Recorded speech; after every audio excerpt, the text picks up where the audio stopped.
কবি ও কবিতা শিল্পিত দর্পণে চতুর্থ পর্বের আজকের সান্ধ্য অনুষ্ঠানে আমি উত্তরসূরির তরফ থেকে আজকে যারা দর্শক শ্রোতা উপস্থিত রয়েছেন সবাইকে প্রথমেই ইংরেজি নববর্ষের প্রীতি ও শুভেচ্ছা জানাচ্ছি।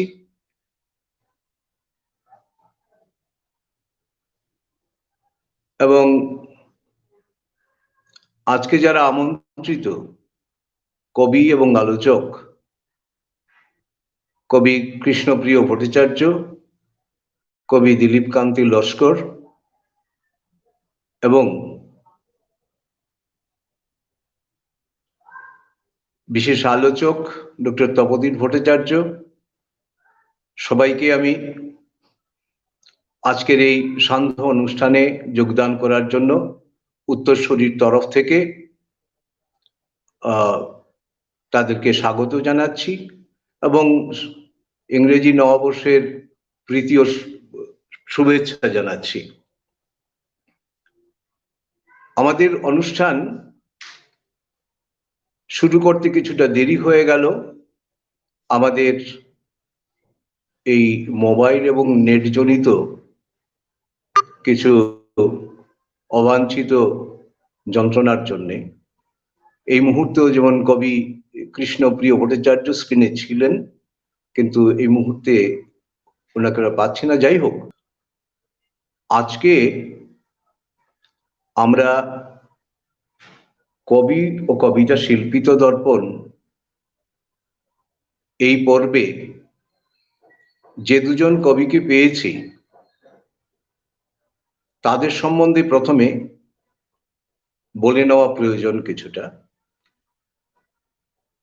কবি দিলীপ কান্তি লস্কর আমাদের, বিশেষ করে আমাদের বরাক অঞ্চলে প্রখ্যাত কবি ও ভাষা সংগ্রাম গবেষক। তার যে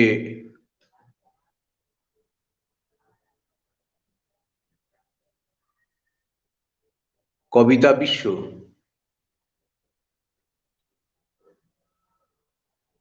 তার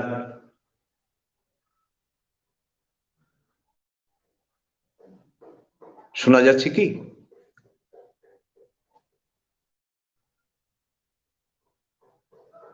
আমরা এখনো বোধহয় যান্ত্রিক ব্যাপারটা কাটিয়ে উঠতে পারছি না। যাই হোক, আমরা জানি কবিতা হচ্ছে অনুভূতি তথা উপলব্ধি জগতের লিপিকথা। তো এই অনুভূতি বা উপলব্ধি তো আর নিরালম্ব কিছু নয়। কবির অনুভূতি বা উপলব্ধি তার যাপিত জীবন, তার পারিপার্শ্বিক, এসব থেকেই তার মধ্যে তার যে অভিজ্ঞতা, সেই অভিজ্ঞতা লব্ধ যে অনুভূতি এবং উপলব্ধি, তারই জারিত রূপ হচ্ছে কবিতা। তো কবি দিলীপ কান্তি লস্করের এই যে উপলব্ধির এবং অনুভূতির জগৎ থেকে, তার কবিতার ভুবন থেকে আমরা উপহার পেয়েছি 5টি কাব্যগ্রন্থের। আমি নামগুলো বলে দিচ্ছি: হাওয়ার দেওয়াল, মেঘের জগদ্দল, রজনীবালার উপাখ্যান, মাতৃভূমি, বাংলা ভাষা, মা, অন্য ভুবনডাঙ্গায়, আসামকে আমি অসম বলবো না, এবং এগুলি থেকে চয়ন করা কবিতার সংগ্রহ 1। অন্যদিকে কবি কৃষ্ণপ্রিয় ভট্টাচার্য একই কথা, তার যে যাপিত জীবনের যে অভিজ্ঞতা, তার সেই অভিজ্ঞতার মধ্যে, সেই যাপিত জীবনের মধ্যে থেকে যায় তো সবকিছুই, আমাদের যাপনের যা কিছু সমস্ত কিছুই তার ভৌগোলিক অবস্থান, তার পরিপার্শ্ব, তার যে দেশ কাল সমস্ত কিছুই থেকে যায়। এইসব থেকে কবি কৃষ্ণপ্রিয় ভট্টাচার্যের যে কবিতা বিশ্ব, সেখান থেকে আমরা উপহার পেয়েছি 6টি কাব্যগ্রন্থের। আমি নামগুলো পড়ে দিচ্ছি। লুফন কাম্বাং চাই, ডায়না কাফে, ভোরের মৈশাল, শিলটং ঠুংরির রাত, দ্বিতীয় ব্রাজিল এবং কার্পাস ভ্যালি। দীর্ঘদিন থেকেই তিনি কাব্যচর্চায় জড়িত রয়েছেন। আর একই কথা দিলীপ কান্তি লস্করের ব্যাপারেও চলে। দুজন সম্বন্ধে আরো একটা ব্যাপার আমি প্রথমেই বলে নিতে চাই। এই দুজন কবিকেই তাদের যে যে অঞ্চলে তারা বাস করেন, সেই অঞ্চলের সঙ্গে তারা দুজনেই তাদের কাব্যজগৎ এই দুটো জায়গাতেই অঙ্গাঙ্গিভাবে জড়িত হয়ে আছে। তো সেই যে ভুবন, সেই ভুবনের কবিদের যে কবিতার ভুবন, সেই ভুবনের কিছু দিককে আমরা আজকে ছুঁয়ে দেখার চেষ্টা করব। আমি প্রথমেই কবি কৃষ্ণপ্রিয় ভট্টাচার্যের কাছে, যদিও মানে কবিতা আমি বলেছি যে অনুভূতি এবং উপলব্ধির যে লিপি কথা, কিন্তু এই যে কাব্যভুবন, এই কাব্যভুবনে তো আপনি হঠাৎ একদিন এসে উপস্থিত হননি, বা পরিকল্পনা করে প্ল্যান প্রোগ্রাম করেও আসেননি। পরিকল্পনা করে প্ল্যান প্রোগ্রাম করে বাড়ি গাড়ি আরো অনেক কিছুই হতে পারে, কিন্তু কবিতা তো হয় না। সেই ভুবনে আসার পেছনে একটা বিরাট ইয়ে থাকে, ইতিহাস থাকে, তার প্রস্তুতির ইতিহাস থাকে। সেই ইতিহাস স্পষ্ট অস্পষ্ট দুটা পর্বেই থাকে। তো আপনার যে কবিতা ভুবন, সেই সম্বন্ধে আমরা আপনার মুখ থেকে কিছু শুনতে চাই, কবি কৃষ্ণপ্রিয় ভট্টাচার্য।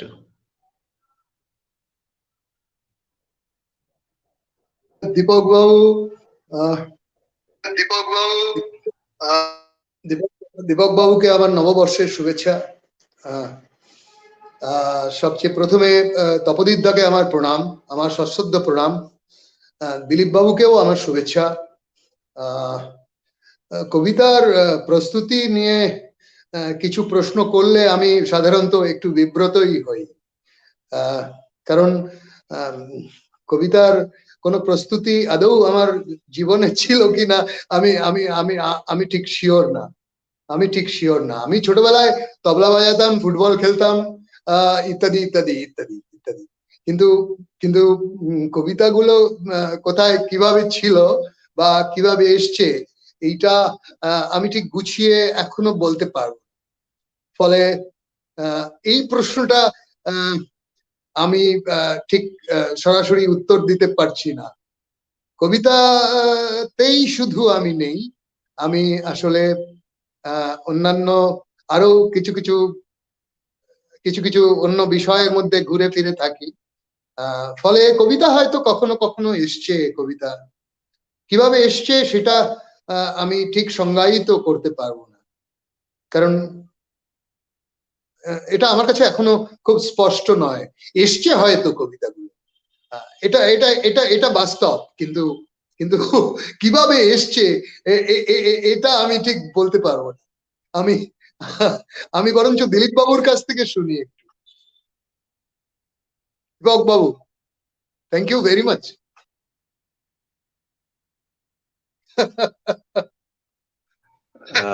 না, কথা হচ্ছে আপনার কথার সূত্র ধরেই বলছি আহ, যে ঠিকই আসলেও বলা যায় না কবিতার প্রস্তুতিটা কিভাবে মানে শুধু কবিতা কেন, যে কোনো শিল্পী তো প্রকাশের ব্যাপারটাই আম, ঠিক এইভাবে বলা যায় না। যেমন আমি কবিতা লিখি, এটা যদি সত্যি হয় তাহলে আমি যে কোনো সময় লিখতে পারি, কিন্তু আমি তো যে কোনো সময় লিখতে পারি না। কাজেই এই লিখতে পারার মুহূর্তটা ঠিক ইতিহাস হয়তো হয় না। কিন্তু ধরুন আমাদের যেটা সাহিত্য জগতে আপনি কখন এলেন, কিভাবে এলেন, আমি মূলত এই ব্যাপারগুলো সম্বন্ধে সামান্য আপনার কাছ থেকে জানতে চাইছিলাম। হয়তো আমি ঠিকভাবে আপনাকে প্রশ্নটা উপস্থাপন করতে পারিনি। হ্যাঁ, এই ব্যাপারে আহ, যদি কিছু বলেন।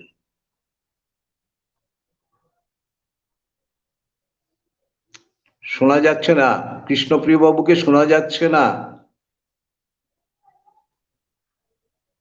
Hello, hello, hello, hello, hello, hello, hello, hello, শুনতে পাচ্ছেন এখন? শোনা যাচ্ছে কি? অদ্ভুত, আজকে একটু যান্ত্রিক গোলযোগ হচ্ছে। আমি তো শুনতে পাচ্ছি সবাইকেই, আমি তো শুনতে পাচ্ছি। হ্যালো। হ্যাঁ, আপনি বলুন, আমি শুনছি, ওকে, সবাই ওকে, শুনছে। ওকে, ওকে, ওকে, ওকে, ফাইন, ফাইন, ফাইন। আসলে আসলে আসলে আহ, কবিতা কবিতা প্রকাশের আগে আহ, আমি একটু ইকো ইকো সমাজবিজ্ঞান হচ্ছে ইকো। চর্চায়। ইকো হচ্ছে, বুঝতে পারছি না কেন হচ্ছে। কবিতা চর্চায় কবিতা চর্চা নয়, কবিতা প্রকাশের আগে আমি লিটল ম্যাগাজিনে ছিলাম, আমি সমাজবিজ্ঞান চর্চায় ছিলাম, জনজাতির কাজকর্মে ছিলাম। এই সমস্ত করতে করতে আমার প্রথম কবিতার বই প্রকাশ হয় 2010 সালে, মানে আমার যখন প্রায় 52 বছর বয়স। কিন্তু কিন্তু কিন্তু আমার যখন 30 বছর 29 বছর বয়স, তখন আমার প্রথম জনজাতি বিষয়ে গবেষণা গ্রন্থ বেরোয়। হয়তো হয়তো সেই কাজ করতে করতে কবিতাগুলো একটু পিছিয়ে যাচ্ছিল, কবিতা প্রকাশ পিছিয়ে যাচ্ছিল, rather I should say. Anyway, সেটা না, কিন্তু পরে মনে হয়েছে যে না, কবিতা গুলো যখন রচিত হয়েছে সেগুলো প্রকাশও জরুরি। 2010 থেকে আমার মূলত কবিতার বই প্রকাশ শুরু হয়। এখন পর্যন্ত 6টি বই বেরিয়েছে গতকাল অবধি। গত 1 জানুয়ারি দুটো বই বেরিয়েছে, এই নিয়ে মোটামুটি 6টা বই বেরিয়েছে, কবিতার বই। আর অন্য মূলত আমার আদিবাসী জনজাতি বিষয়ে গবেষণার আরো 8-10টা বই আছে। ফলে দুটো জীবনে দুটো দুটো বিষয়ের মধ্যে আমি খুব মিলেমিশে থাকি আর কি। কখন কবিতা আসে, কখন অ্যানথ্রোপোলজি আসে, কখন সোশিওলজি আসে, ঠিক ঠিক বুঝতে পারি না। এইটুকুই বলা যেতে পারে। থ্যাংক ইউ দীপক বাবু।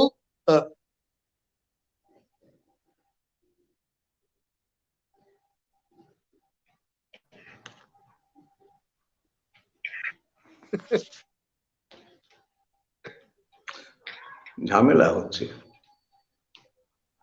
আহ ধন্যবাদ কৃষ্ণপ্রিয় বাবু, আপনি যা বললেন আপনার কবিতা পড়লেই সেটা বলার অপেক্ষা রাখে না, ঠিক বুঝে নেওয়া যায়। তো এই প্রসঙ্গে আপনার কাছে আবারও ফিরে আসবো। আমি আহ তপোধীর ভট্টাচার্যকে কিছু বলবেন কবি দু একটা কথা কৃষ্ণপ্রিয় বলি বাবুর আপনাদেরকে। এই সাহিত্য চর্চার হ্যাঁ, জগতে হ্যাঁ। আসা বা ওই সমস্ত?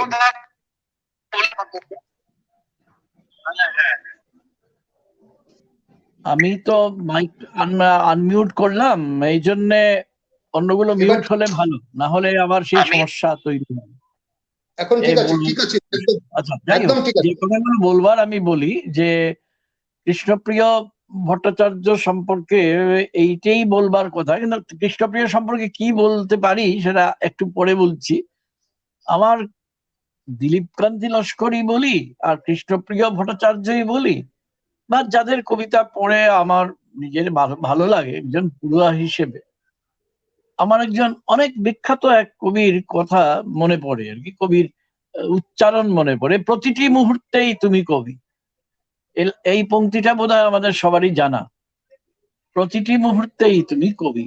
তার মানে কি, আমরা জীবনে যে যেখানেই থাকি না কেন এবং যে ধরনের কাজে, সামাজিক কাজে ব্যাপৃত থাকি না কেন, জীবিকার জন্যে, জীবনের প্রতি নানা আকর্ষণের জন্যে করি না কেন, আমি যখন কবিতা লিখি না তখনও কিন্তু আমার ভেতরে কবিতা নির্মাণ হতে থাকে। এখানে আমি বলতে আমি সব কবির হয়ে কথা বলছি, আমি আমার ব্যক্তিগত কথা কিছুই বলছি না।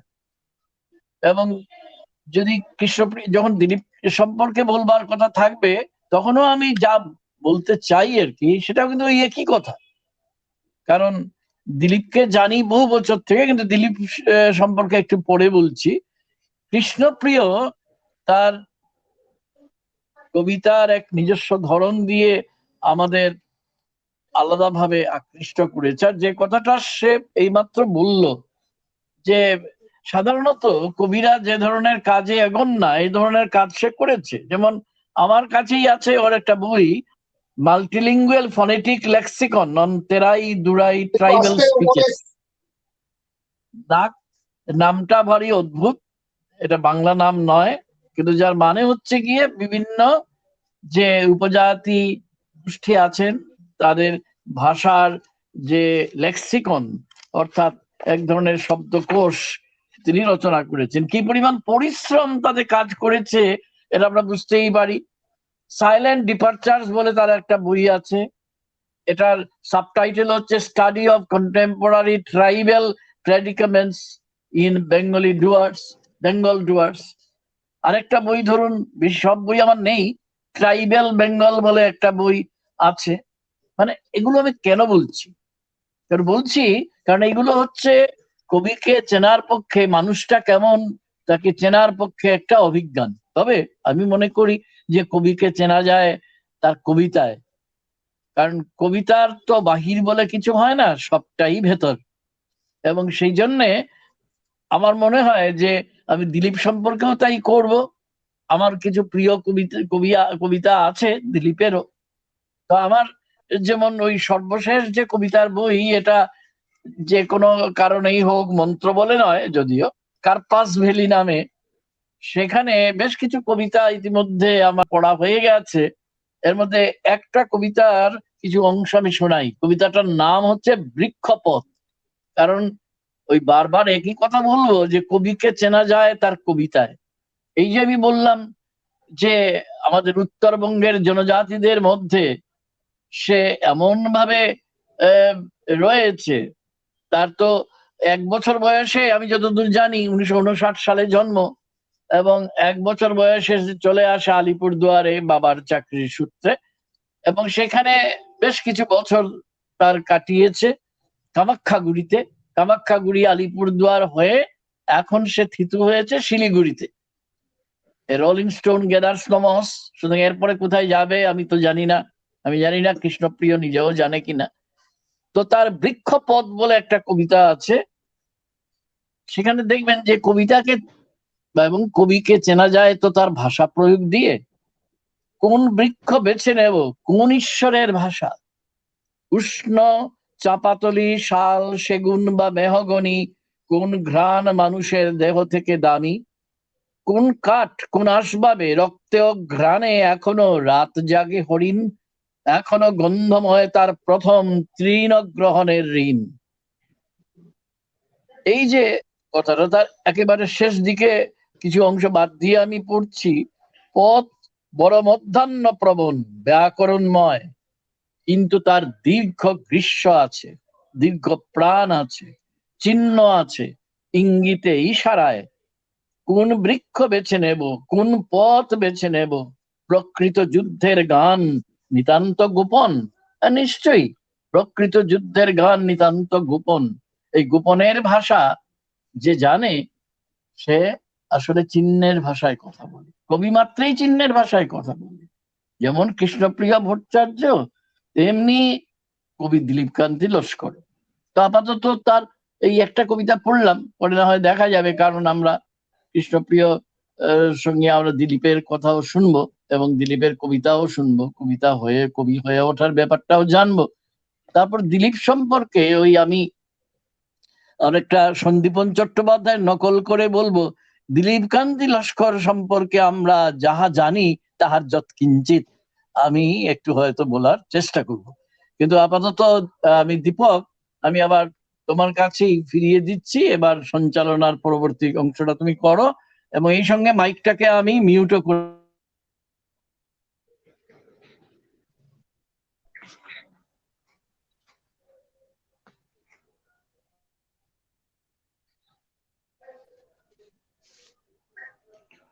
ধন্যবাদ তপুদা, ধন্যবাদ তপোধীর ভট্টাচার্য। আহ, যে কৃষ্ণপ্রিয় ভট্টাচার্যের কবিতার যে মেজাজ, সেটা সেই মেজাজ আমরা আলোচনার মধ্য দিয়ে পাবো বলে আশা করি। আমি এখন কবি দিলীপ কান্তি লস্করের কাছে যাচ্ছি। এই দুজন কবির মধ্যে আজকে আমরা যে দুজন পেয়েছি, দুজন কবির মধ্যে এটা অসাধারণ মিল। সেটা হচ্ছে এই দুজন কবিকেই তাদের অঞ্চলকে বাদ দিয়ে চেনা যায় না। তো দিলীপ কান্তির ব্যাপারেও একই ব্যাপার, তার অঞ্চল সেখানে জড়িয়ে রয়েছে অঙ্গাঙ্গিভাবে, সে আলোচনায় আমরা আসব। তো দিলীপ কান্তিকেও আমি অনুরোধ করছি যে তার কবিতার ভুবনে প্রবেশের যে পথ, সেটা অন্তরের যে পথ, সে পথের আবছাই থেকে যায় হয়তো, কিন্তু বাস্তবে তার কবিতার বা সাহিত্যের ভুবনে আসার বা তার হয়ে ওঠার যে আবছা বা স্পষ্ট ইতিহাস যাই থাক, সেটা সম্বন্ধে কবি দিলীপ কান্তি লস্করের মুখ থেকে আমরা কিছু শুনতে চাইবো এখন।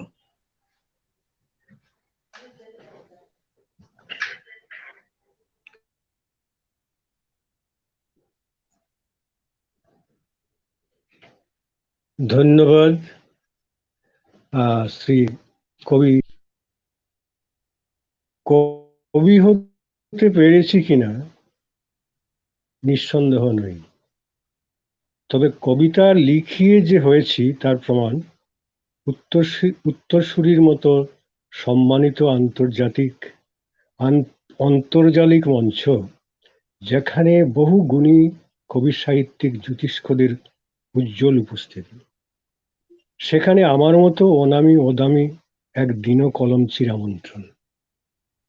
আমি প্রথমেই উত্তরসূরির কর্তৃপক্ষ তথা কর্ণধার অধ্যাপক বিশ্বজিৎ ভট্টাচার্যকে আমাকে আমন্ত্রণ করার জন্য সকৃতজ্ঞ অভিনন্দন জানাই।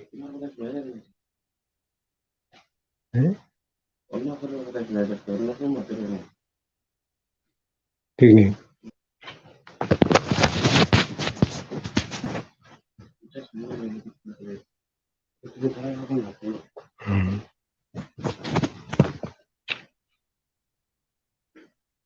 আমার কথা কি শোনা যাচ্ছে? হ্যাঁ হ্যাঁ, একদম একদম।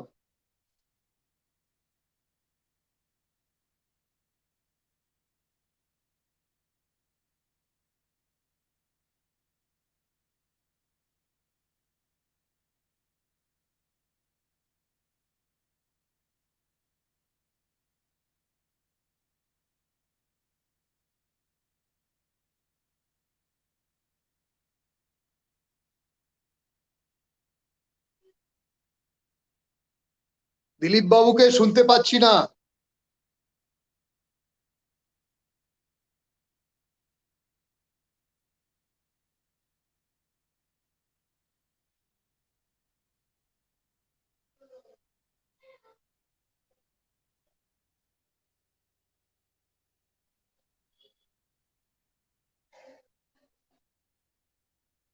হেডফোনটা অফ করে হেডফোনটা ছেড়ে দিলেই তো ভালো হয়।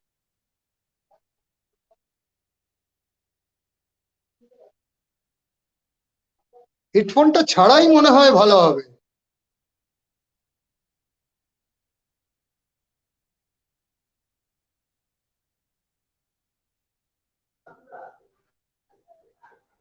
দিলীপ কান্তি মিউট হয়ে আছে তো।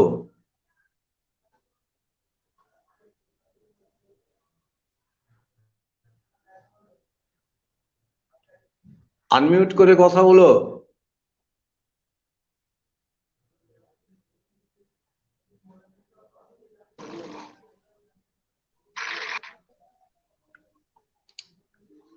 এবার শোনা যাচ্ছে? হ্যাঁ হ্যাঁ শোনা যাচ্ছে, শোনা তুমি যাচ্ছে বলো। এবার? হ্যাঁ শোনা যাচ্ছে, তুমি আচ্ছা। বলো। আমি প্রথমেই উত্তরসূরির কর্তৃপক্ষ তথা কর্ণধার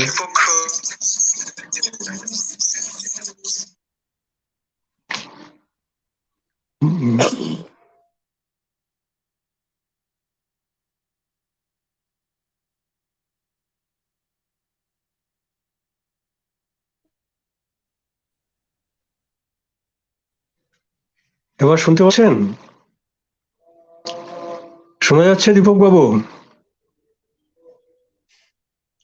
শোনা যাচ্ছে এবার? হ্যাঁ হ্যাঁ শুনতে পাচ্ছি। শোনা যাচ্ছে? হ্যাঁ শোনা যাচ্ছে, শোনা যাচ্ছে, তুমি বলো, তুমি বলো। আচ্ছা আচ্ছা আচ্ছা। আমি প্রথমেই উত্তরসূরির কর্ণধার অধ্যাপক বিশ্বজিৎ ভট্টাচার্য মহাশয়কে আমার আন্তরিক কৃতজ্ঞতা এবং অভিনন্দন জানাই। অভিনন্দন জানাই মাননীয় সঞ্চালক কবি দীপক চক্রবর্তী মহাশয়কে। আমি অভিনন্দন জানাই আন্তর্জাতিক খ্যাতি সম্পন্ন সাহিত্য তত্ত্ববিদ, কবি, প্রাবন্ধিক অধ্যাপক তপোধীর ভট্টাচার্য মহাশয়কে।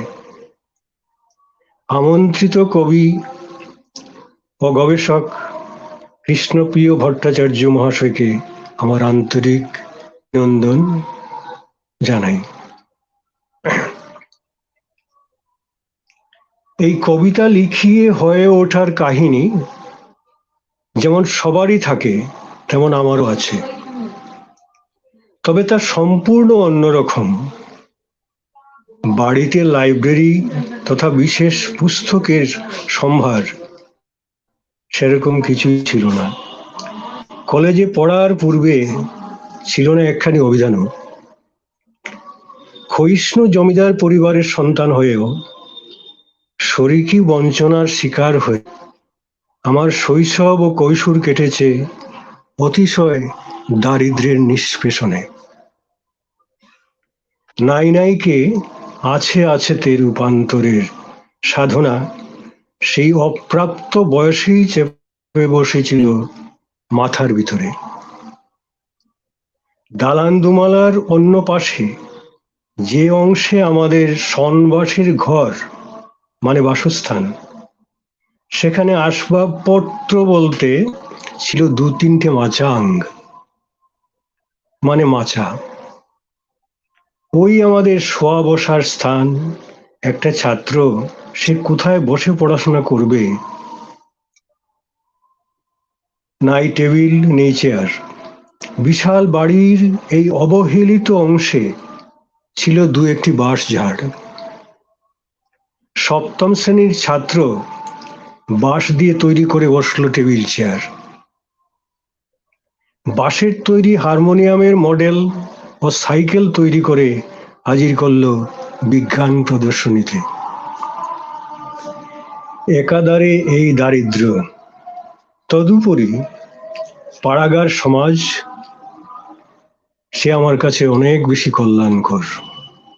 লোকসংস্কৃতির অনর্গল খোলা ময়দান, লোকগীতি, পল্লী গান, জারি সারি ভাটিয়ালি, মন মাতানো হৃদয় ছোঁয়া মাটির গন্ধ মাখা ভালোবাসার গান। সূর্যব্রত,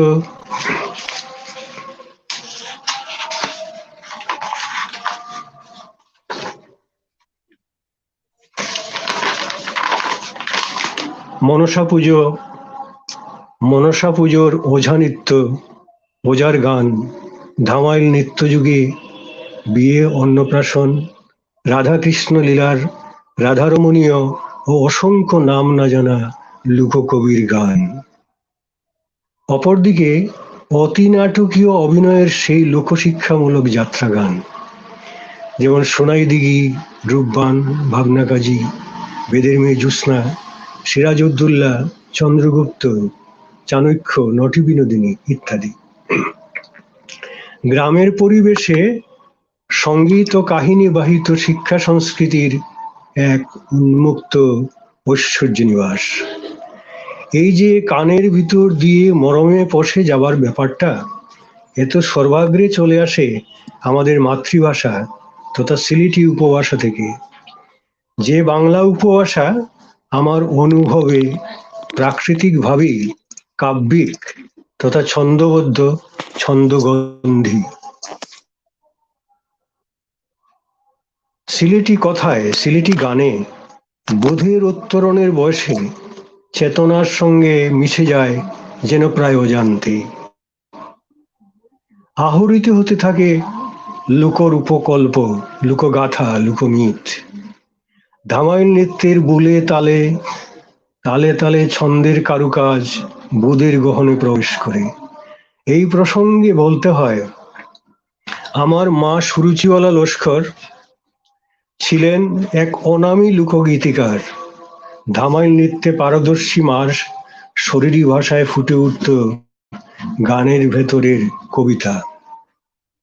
এই শিক্ষা ও দীক্ষার পাশাপাশি লোক খেলা ডাঙ্গুলি, এক্কা দুক্কা, কিতকিতকিত, কপাটি ইত্যাদি খেলারও একটা ভূমিকা আছে তাল, ছন্দ ও মাত্রা শিক্ষায়, যা শৈক্ষিক পরিবেশের বাইরে নীরবে অন্তঃকরণের ভিতর দুলা দিয়ে দিয়ে একরকম চেতনা জাগায়।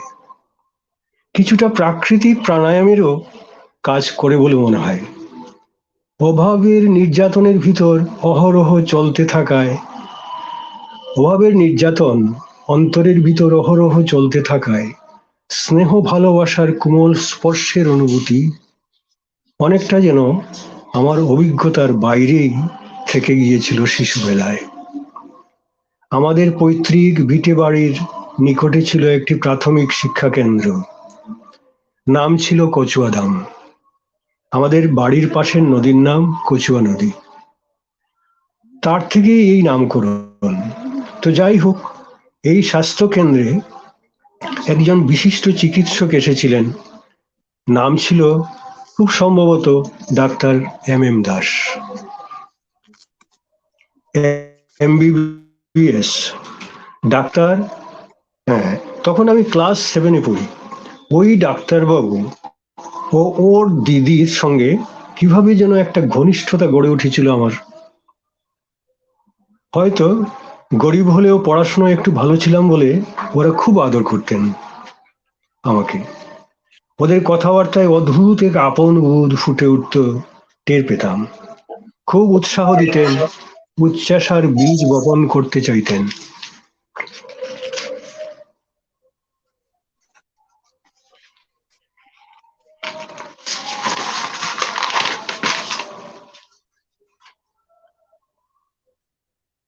আমি অসুস্থতার জন্য হাসপাতালে যাওয়া ছাড়াও ফাঁকে ফুকরে ওদের কোয়ার্টারে যেতাম।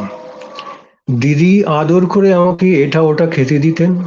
ক্লাস 6-এ সারা আসাম স্কলারশিপ পরীক্ষায় 4র্থ স্থান অর্জন করেছিলাম বলে কি হুলস্থুল যে করেছিলেন ডাক্তার দাদা ও দিদিতে মিলে, তা কখনো ভুলবার না।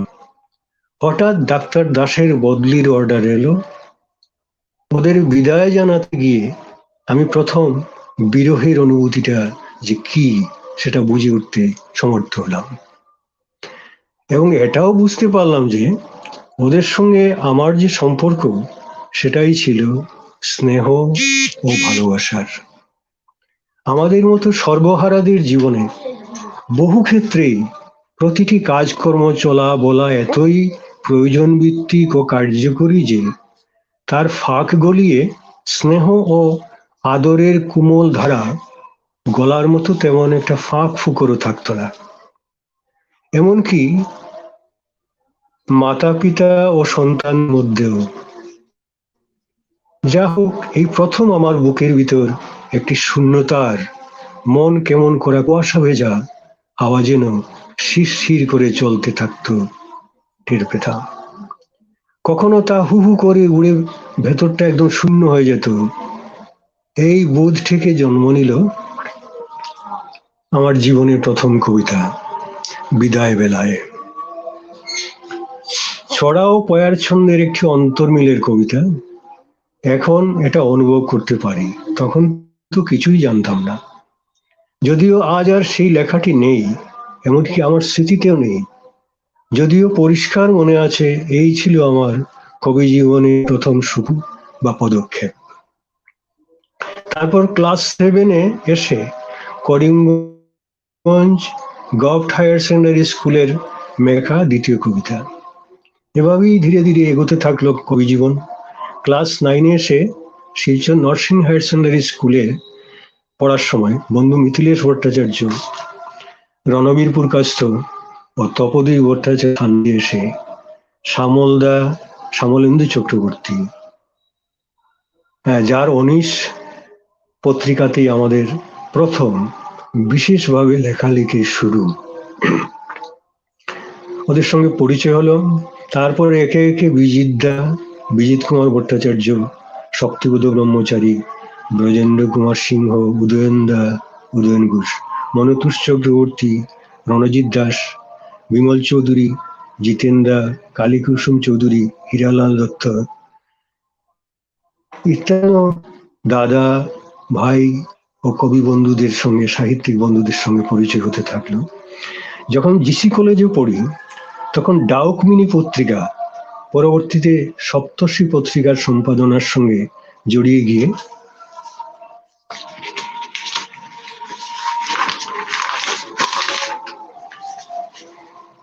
লেখক হিসেবে পরিচিত হলাম কিছুটা।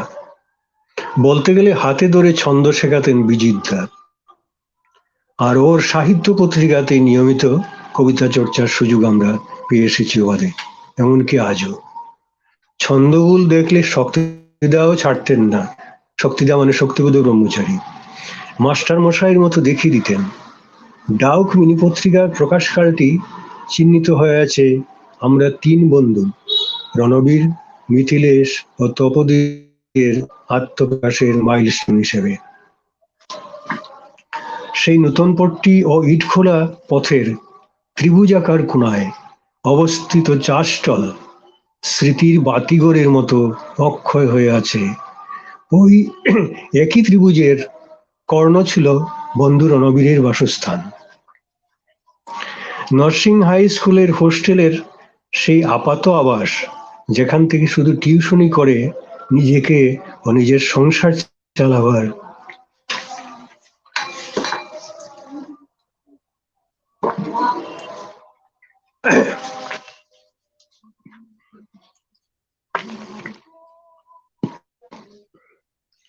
অর্থ উপার্জনের গুরুদায়িত্ব নিয়ে নামমাত্র পড়াশোনা করতে হতো জীবনের এক উল্লেখযোগ্য ফাইনাল পরীক্ষার বছরে।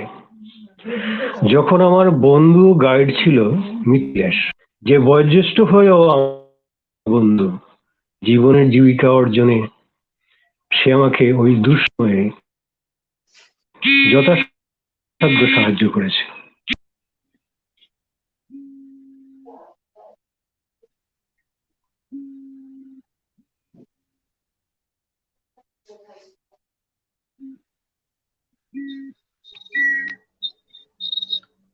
ধন্যবাদ দিলীপ। শোনা যাচ্ছে? হ্যাঁ, বলবে তুমি আর। আমার 2টো লাইন বাকি আছে। হ্যাঁ, শোনা যাচ্ছে তো? শোনা যাচ্ছে তো?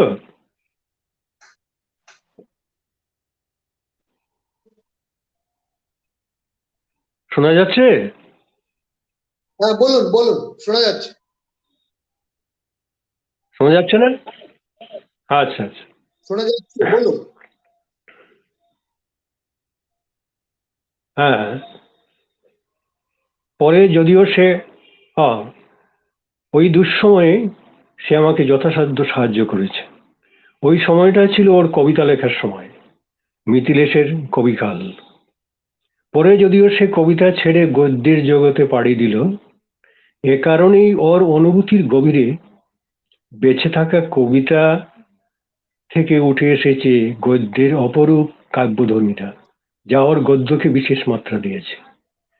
রণবীরের আড্ডায় আমরা খুবই কথার মারপেচ, যুক্তির মাছ দারুণভাবে থাকতে দেখতাম। তপোদীর ছিল খুবই স্থির ও স্পষ্ট বাক।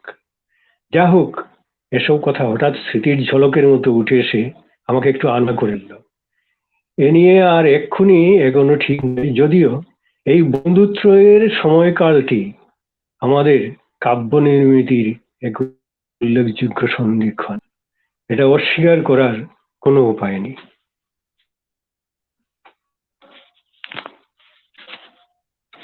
আমি এটাই আমার প্রস্তুতির পর্ব হিসেবে বললাম। ধন্যবাদ দিলীপ। আমরা শুনলাম এবং তোমার যাপিত জীবন থেকে কিভাবে কবিতা, সেখান থেকে কবিদের কবি হয়ে উঠার যে ব্যাপারটা, সেটাও আমরা বুঝতে পারি যে এই যাপিত জীবন থেকেই বিন্দু বিন্দু জল জমা হওয়ার মতন অনুভূতির বিন্দু বিন্দু জমে একদিন কিভাবে কবিতা আকারে বেরিয়ে আসে, সেটা কবিও নিজে আগে থেকে বলতে পারে না।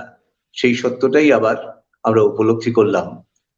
তো দিলীপের এই হয়ে ওঠার ব্যাপার নিয়ে তপোদীন ভট্টাচার্য কি কিছু বলবেন?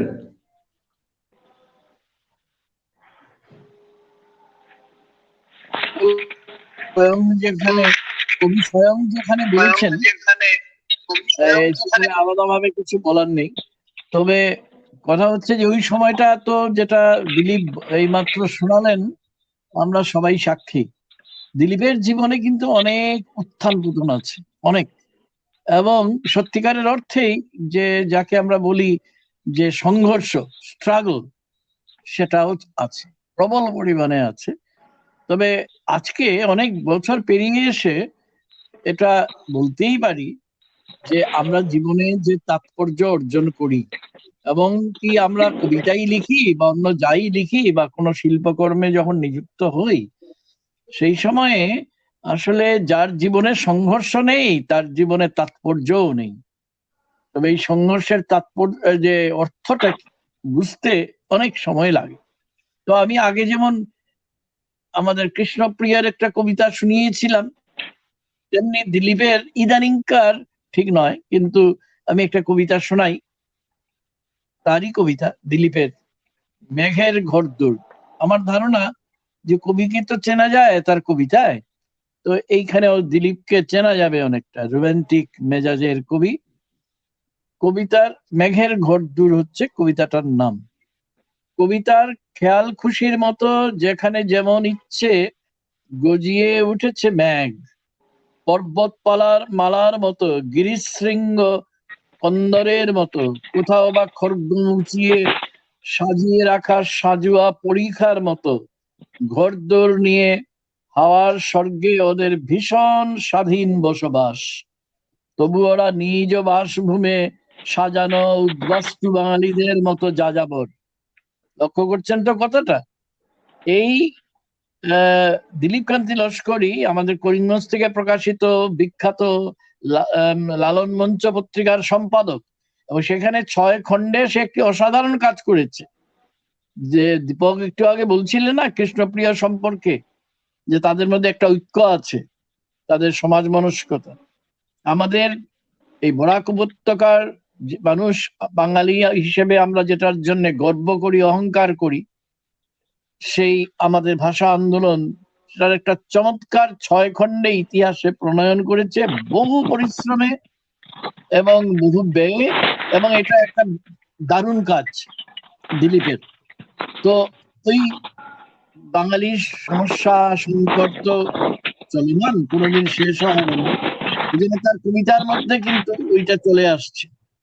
ওরা নিজ বাসভূমে সাজানো উদ্বাস্তু বাঙালিদের মতো যাযাবর, মুহূর্ত স্থিরতা নেই, অবহেলিত ঘৃণিত পথ সারমেয়দের মতো অজানা আশঙ্কায় ভীত অস্থির। ইচ্ছে করে স্বচ্ছ জানালায় বসে ওদের এই প্রথম ঘনিষ্ঠভাবে পেলাম। পাড়ার কাকু দাদু সোনাদের মতো হইচই তৎপর, এদিক ওদিক ছুটেই চলেছে, যেন গা ছুঁয়ে যাচ্ছে, আসছে আনমনা অধীর। ওদের খেলাটি যেন চোর পুলিশ ধরার সেই পরিকাঠামোর মতো এক আনন্দ ও ঐতিহ্যের ট্র্যাডিশন। কখনো টের পাচ্ছি যে গায়ে শীত করছে ওদের স্পর্শে, কখনো টের পাচ্ছি ওদের গোটা শরীর ভেঙে ভেঙে যাওয়ার নৃত্য বসে আমাদের ভাষা, মাটি, বৃক্ষ এবং সমাজও ছুঁয়ে যাচ্ছে স্পর্শ সহিষ্ণু অন্তরের ভিতর বাহির থেকে স্নিগ্ধ শীতল। এই অনুভূতিটুকুও আমাদের অন্তরাত্মার ভিতরে পরিপর্ষীদের বসুধৈব কুটুম্বকম আপন করে নেয়। ওরা ভৌগোলিক খণ্ডতাকে স্বীকার করে শত উৎসারিত, স্বাধীন, সুন্দর। ওরা যে উচ্চতায় থাকে সেখান থেকে নদী ও হাওয়া বিভাজন রেখা অনেক নিচে বলে, কোথায় ওপার, কোথায় এপার বাংলা। তার কোনো ধার না ধীরে ছুটে চলে নীল বিহঙ্গতার আসর খুব স্বাভাবিকতায়। ওদের এই আন্তর্জাতিকতায় মুগ্ধ হয়ে আমি এনআরসির সব যন্ত্রণা ভুলে যেতে চাই। এখানে এনআরসিও এসেছে, মানে কবিতার মধ্যে ওই আজকের যে বিহন যন্ত্রণা সব চিহ্ন হয়ে থাকলেই কোনো কবি সেটা এড়াতে পারেন না। যেভাবে কৃষ্ণপ্রিয় এড়াতে পারে না উত্তরবঙ্গের নিসর্গকে, জনজাতির থেকে আর হৃত, সে তো একজন ভাষাবিদও বটে, শুধু নানা ধরনের শব্দ সে অবলীলায় ব্যবহার করে, তেমনি দিলীপও কিন্তু আমাদের এই অঞ্চলের যেটা সবচেয়ে বড় যন্ত্রণার দহন, সেটাকে এড়িয়ে যেতে পারে না, এটা এড়ানো যায় না। তো আপাতত এতটুকু বললাম, পরে আবার দেখা যাবে ক্ষণ। অতএব আমি দীপকের কাছে আবার দীপককে বলছি যে পরবর্তী সঞ্চালনার চালিয়ে যেতে। ধন্যবাদ। দিলীপ কান্তি লস্করের কবিতার মধ্যে যে নিসর্গ থেকে শুরু করে আমাদের যন্ত্রণা সবই বিধৃত হয়ে আছে, তা আপনার যে কবিতাটা পাঠ করলেন তার মধ্যে থেকে আমরা পেলাম। তো আমরা দুজন কবিরই তাদের হয়ে ওঠার কিছু কথা শুনলাম। এবারে আমি কবিদেরকে সঙ্গে নিয়ে কবিদের তাদের নিজস্ব কবিতার ভুবনে প্রবেশ করতে চাইছি।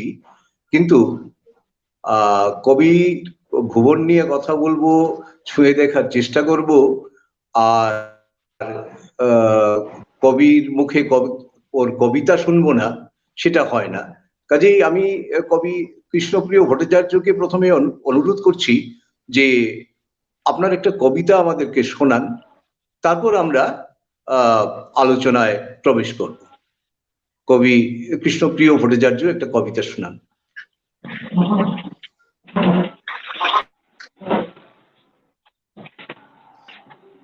তপোদীপদা, আমি একদম একদম নতুন একটা লেখা পড়ি।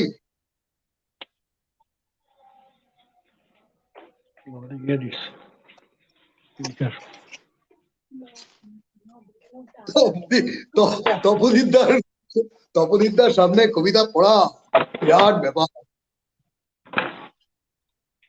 নতুন নতুন একদম নতুন। তপোদীপদাকে শোনা যাচ্ছে না।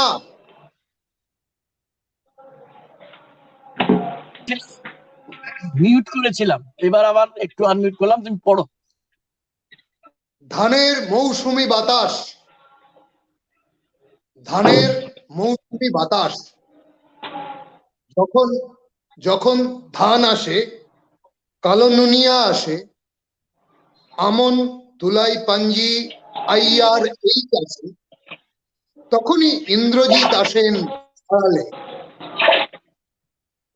এই তিনটে পংক্তি হলো মাটি। যতই নদী থাক পাশে, অভিন্ন হৃদয়, চাঁদ থাক, সালমি বসন্ত বেস্ত্রারা থাক, ধানের মৌসুমী বাতাস স্বর্গমর্ত পাতাল বিজয়ী, সে প্রবল সূর্যালোক কাবু করে, চন্দ্রালোক কাবু করে, শুকতারাকে হারায়। পুজো বার্ষিকী করে যারা, দুর্গা পুজো করে যারা, তাদেরও গৃহবন্দী করে রাখে ধানের প্যান্ডমিক। অসংখ্য মারাখাতা, অসংখ্য সাতকোদালির, রাভা ওড়াও রমণীর হাতের আঙুলে বোনা, অসংখ্য হরিয়ালি বীজতলার কাদার ভাস্কর্য থেকে শৈশব, কৈশোর, যৌবন পেরিয়ে ধান আসে মানুষের বুকে। সেই অমৃত অমর শস্যের শাক্ত পদাবলী, শালক সংশ্লেষ ও পলিটিক্স, একদিনে কি বলা যায়? ধানের সহস্র ধ্বনি নরম অক্ষরে কি চেনা যায়? Thank you.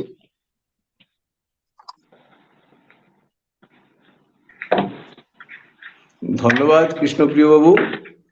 আমরা আপনার কবিতা শুনলাম এবং যেটা এতক্ষণ ধরে আমরা বলার চেষ্টা করছি তারও কিছু পরিচয় খচিত রয়েছে এই কবিতাটিতে। তো আমি আপনার কবিতা যখনই পড়তে যাই, এটা এখানেও কথাবার্তা হয়েছে যে আপনার এই যে প্রকৃতি বা উত্তরবঙ্গ, তরাই ডুয়ার্স অঞ্চল, আপনার কবিতা পড়তে পড়তে তিস্তা পাড়ের বৃত্তান্তের কথা অবধারিতভাবে মনে পড়ে। তো এই যে এরা, এই প্রকৃতি, তার মানুষজন, তার যাপিত জীবন, সবকিছুই আপনার কবিতায় অবলীলায় এসে যায় এবং অঙ্গাঙ্গী হয়ে জড়িত হয়ে আছে। এমনকি কবিদের যে একটা বিশেষ তুমি, যাকে আমরা প্রেমও বলতে পারি, সেটাও যে প্রকৃতি এবং প্রেম মিশে যায়। আমি সঞ্চালক হিসাবে হয়তো ঠিক হবে না, কিন্তু লোভ সামলাতে পারছি না, আপনার একটা কবিতার জাস্ট একটা স্তবক আমি পড়ছি ভাই।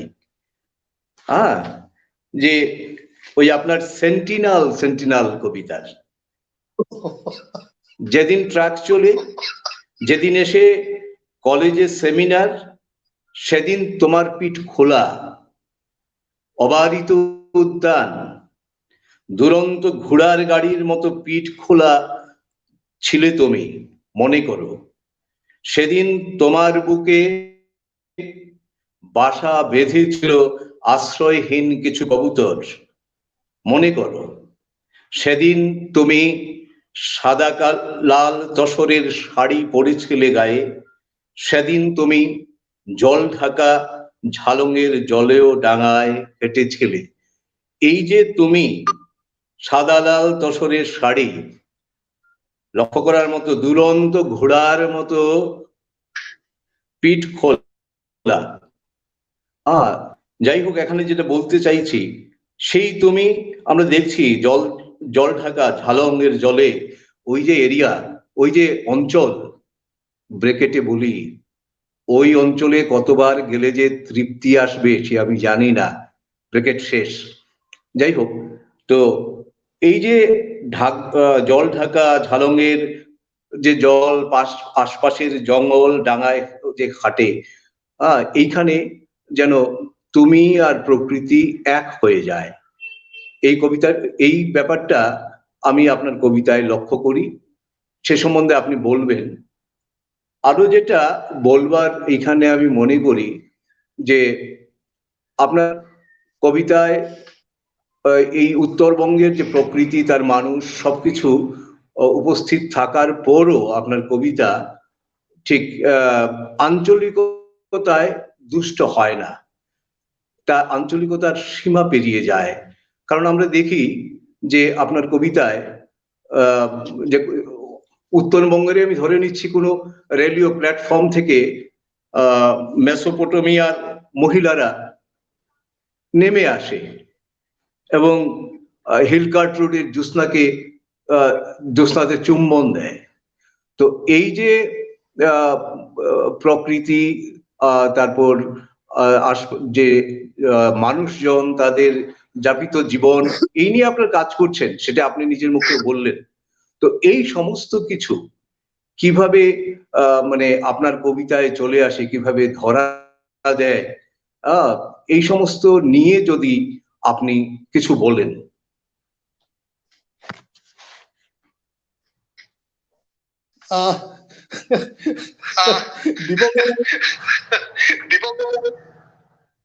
দীপক বাবু, আপনি আপনি আপনি এভাবে মানে কবিতাটা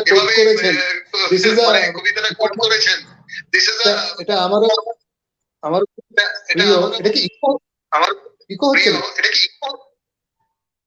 ইকো হচ্ছে নাকি? ঠিক আছে, কথা ঠিক আছে, সাউন্ড? হ্যাঁ, হ্যালো। হ্যাঁ, ঠিক আছে, ঠিক আছে, ঠিক আছে, ঠিক আছে, ঠিক আছে তো? সাউন্ড ঠিক আছে তো? ঠিক আছে, ওকে ওকে ওকে। দীপক, হ্যাঁ হ্যাঁ, দীপক বাবু, কিভাবে আসে হিলকার্ট রোড, কিভাবে জলঢাকা নদী, ঝালং কিভাবে আসে, আমি আগেও বলেছি, এটা সরাসরি আমি বলতে পারবো না। আমাদের সঙ্গে আজকে তপোদিতদা আছেন। তপোদিতদা দীর্ঘদিন উত্তরবঙ্গ বিশ্ববিদ্যালয়ে ছিলেন। তপোদিতদা উত্তরবঙ্গকে চেনেন বা বাংলা ভাষার কবিতা মধ্যে যাপন করেন। আমাকে প্লিজ এগুলো বলাবেন না। যদি কিছু বলতে হয়, এগুলো তপোদিতদা বলবেন। না না না না না, আমি বলতে পারবো না। কবিতা লেখাটা আমার কাজ, আমি কবিতাটা লিখি, কবিতাটা লেখা আমার কাজ, আমি সেটা লিখি, কেন লিখি, কিভাবে লিখি, এটা বলতে আমাকে বলবেন না। তপোদিতদা আছেন আমাদের, তপোদিতদার সামনে এগুলো আমি বলবো না, আমি পারবো না বলতে, প্লিজ।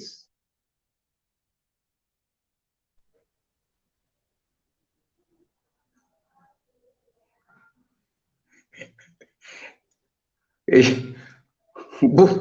বুঝতে পেরেছি।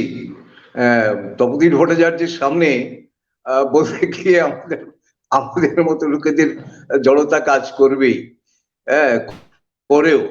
যাই হোক, আপনাকে আমি আর বিপন্ন করব না।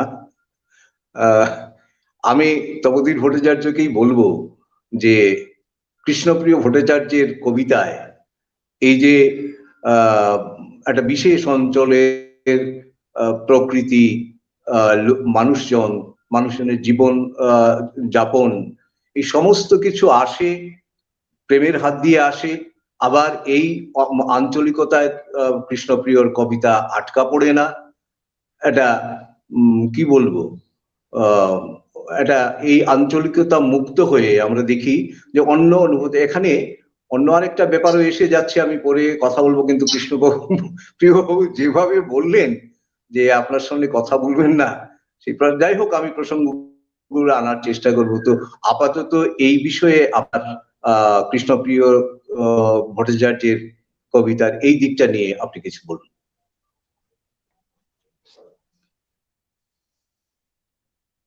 কথা হচ্ছে যে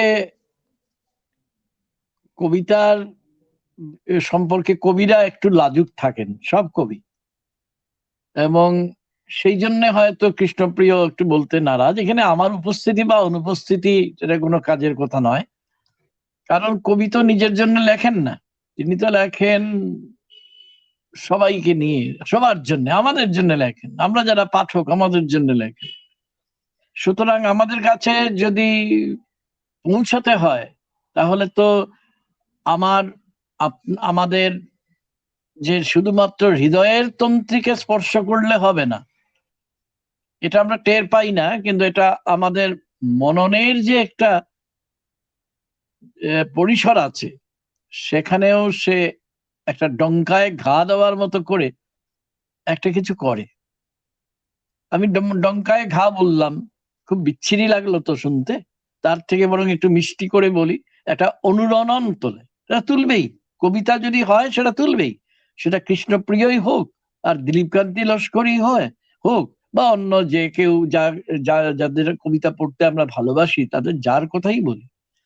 প্রথমত কৃষ্ণপ্রিয়, এবং আমি শুরু থেকেই বলে আসছি, এটা আমার অনুভব হয়েছে কৃষ্ণপ্রিয়র কবিতা পড়ে, আর যেহেতু দিলীপের কবিতার সঙ্গে তো বহু বছর ধরে যোগাযোগ আছে, আমি দেখতে পাই কি আশ্চর্য, দুজন দুজনকে চেনেন না, চেনার কোনো সুযোগও ছিল না। একজন শিলিগুড়িতে, একজন করিমগঞ্জে, মানে বরাক উপত্যকায় আছেন। কিন্তু ওই যে তুমি দীপক বললে না, প্রেম প্রকৃতি সমস্ত অনুভবের মণিকাঞ্চন সংযোগকে ত্বরান্বিত করে। তো এইগুলো এইভাবে বলা যেতে পারে অনেকটা বিনয় মজুমদারের স্টাইলে, যে হয়ে যায়, এগুলো হয়ে যায়। তো হ্যাঁ, সত্যি হয়ে যায়, এবং এই হয়ে যাওয়ার ব্যাখ্যা কে কি করবে? আর একটা কথা তো সুনীল গঙ্গোপাধ্যায় কবি বলে আমাদের একটু ভয়ও তো দেখিয়ে দিয়েছেন, যে কবিতা সম্পর্কে সবচেয়ে অপাঠ্য বা দুষ্পাঠ্য হচ্ছে গিয়ে কবিতা বিষয়ক আলোচনা। তো যদি এটা পড়ার ক্ষেত্রে সত্যি হয়, তাহলে আমি যে আজকে বলছি সেটা তো তেমনি দুষ্পাঠ্য বা দুষ্পাচ্য হওয়ারই কথা। সুতরাং এটা একটা সমস্যার দিক আছে। তো আমি যেটা মনে করি, যে ধরা যাক আমি কৃষ্ণপ্রিয়র কবিতা পড়ছি, ধরা যাক আমি দিলীপ কান্তি লস্করের কবিতা পড়ছি, আমি ব্যক্তিগতভাবে কবিতার কাছে কি চাই সেটা বলতে পারি, এবং সেটা আমি পাই, কৃষ্ণপ্রিয়র কবিতাতেও পাই, দিলীপ লস্করের কবিতাতেও পাই। কিন্তু এর মানে মোটেই এটা নয় যে দুজন একই রকম লেখেন, এটা অসম্ভব। কোন সত্যিকারের কবি, সার্থক কবি একইভাবে লেখেন না। এমনকি একইভাবে তিনি একসঙ্গে 4-5টা কবিতা লিখলেও সেটা 4-5 রকম না হোক, অন্তত 2 রকম তো হবেই তার ধরনটা। এটা কেন হয়? এটা হয় এই জন্যে যে কবির ভেতরে সবসময় একটা ভাঙচুর চলছে, যেটাকে আমি বিনির্মাণ বলতে ভালোবাসি আর কি। কারণ এটা, এই বিনির্মাণের মধ্য দিয়ে যদি না যাওয়া যায়, তাহলে সমস্যা হয়। সমস্যা কার? পাঠকের জন্য নয় ততটা, এটা হচ্ছে কবির নিজের জন্য। কারণ কবি চান তিনি যেন নিজেকে, সবচেয়ে কঠিন কাজ এটাই, এবং সবচেয়ে সমস্যার কাজও এটাই, যে কবি যেটা একেবারেই অপছন্দ করেন, যে তিনি যেন নিজেকে কখনো নকল না করেন। সুতরাং তিনি চাইবেনই নিজেকে অনবরত ভাঙতে। আর ওই যে তুমি বললে না, প্রেম প্রকৃতি, বা এই প্রসঙ্গে খানিকটা রাজনীতির কথা, খানিকটা কে কোন অনুপাতে আনবে সেটা অন্য কথা, খানিকটা অর্থনীতির কথা, সমাজতত্ত্বের কথা, যদি সেটা কৃষ্ণপ্রিয় হয়, তাহলে তার মধ্যে জনজাতির জীবনের,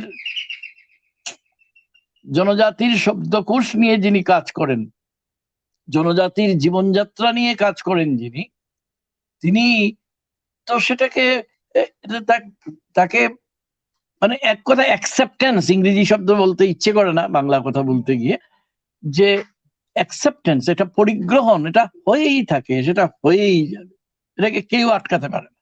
এটা দিলীপের ক্ষেত্রেও সত্যি। আমি একটু আগে বললাম না, দিলীপ 6 খণ্ডে বের করেছে, যেটা আমরা সবাই সব সময় মনে রাখবো। আমাদের ভাষা আন্দোলনের ইতিহাসের কথা সে আমাদের আমাদের জানিয়েছে।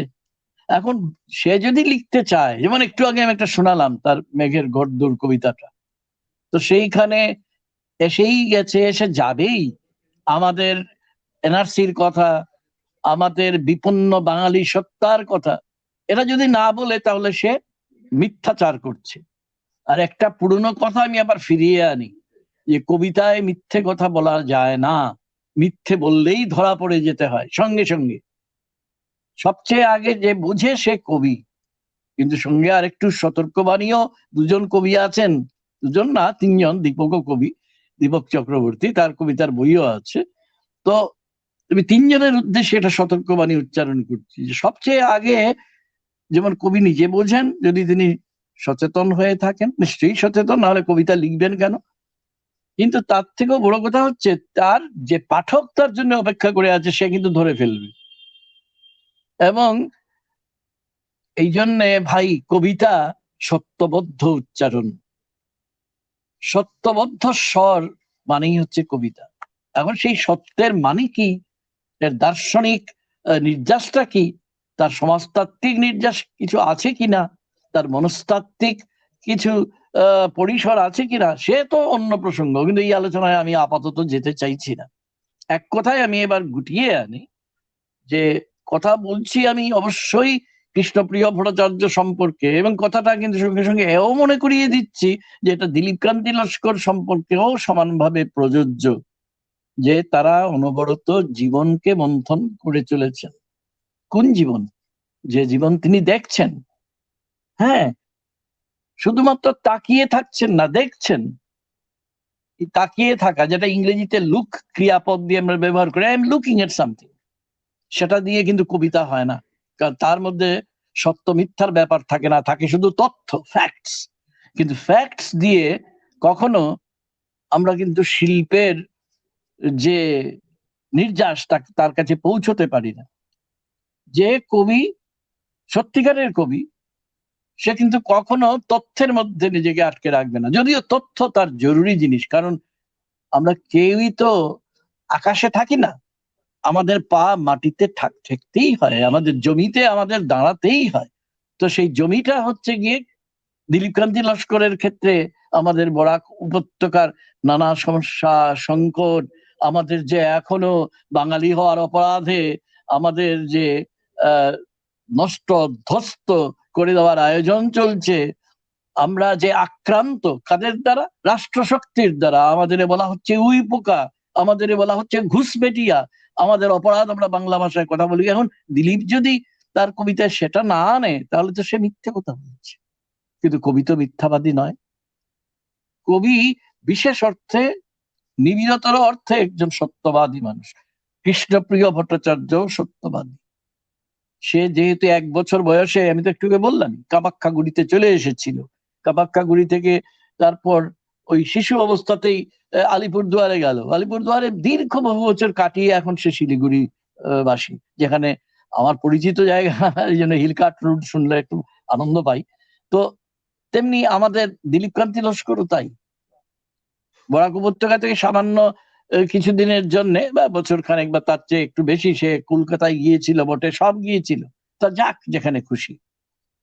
কিন্তু একটা শিশু তার মায়ের কাছ থেকে তো দূর যেতে পারে, একজন কবি তো মূলত শিশুই তো, সে বারবার তার মায়ের কাছে ফিরে আসবেই, তার মাতৃভাষার কাছে ফিরে আসবেই, কারণ সে তো শিশু। আর মাতৃভাষা বাহিত যে তার সংস্কৃতি, তার যে চেতনা, সেখানে সে ফিরে আসবেই। কৃষ্ণপ্রিয়ও ফিরে ফিরে আসে এবং দিলীপ কান্তি লস্করও ফিরে ফিরে আসে। আমাদের ইতিহাস হলো ওই, আজকেই বুঝলে কৃষ্ণপ্রিয়, তিস্তা পুরাণ নিয়ে একটা বড় সড়ো লেখা শেষ করলাম। ছোট দাদার যে প্রত্যাবর্তনের ব্যাপার আছে না, সে বারবার তার গোট থেকে, বুড়িমার গোট থেকে নিষ্ক্রান্ত হয়ে গিয়ে আবার সেখানে যায়।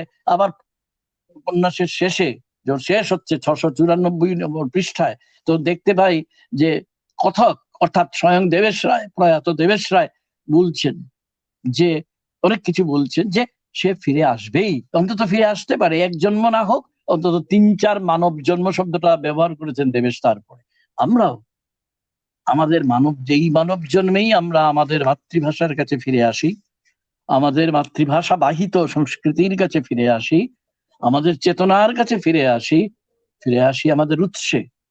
কারণ মোহানায় যে বলে যাকে মনে করি, সেখানে দাঁড়িয়ে একবার ফিরে তাকাতেই হয় অববাহিকার দিকে, ফিরে তাকাতেই হয় আমার উৎসের দিকে। একজন কবি তিনি, যিনি বারবার অসংখ্য মোহানা তৈরি করেন নিজেদের জন্য, তারপর সেই মোহানা থেকে ফিরে আসা অববাহিকার দিকে তাকান, এবং তার মধ্যে প্রেম থাকে, প্রেমহীনতা থাকে, প্রকৃতি থাকে, মুগ্ধতা থেকে, প্রকৃতির সঙ্গে খানিকটা ছেলে মানুষই হোক বা সেই ধরনের এক ধরনের অভিমানও থাকে, এবং থাকে অপার ভালোবাসা। আমার কবির চারদিকে যে পরিসরটা আছে, সামাজিক পরিসর, সাংস্কৃতিক পরিসর, তার জন্যে আসলে ভালোবাসা ছাড়া তো কিচ্ছু হয় না। আসলে ভালোবাসাই তো সবচেয়ে বড় দিবাচনিক একটি প্রক্রিয়া। সেই ভালোবাসার ঐশ্বর্যের ধ্বনি দুজন কবিকে বা তিনজন কবিকেই, দীপক চক্রবর্তী সহ, আমরা আজকে মুখোমুখি হয়েছি। এরকম বললাম আর কি কিছু খানিকটা। এইবার দীপক, তোমার কাছে।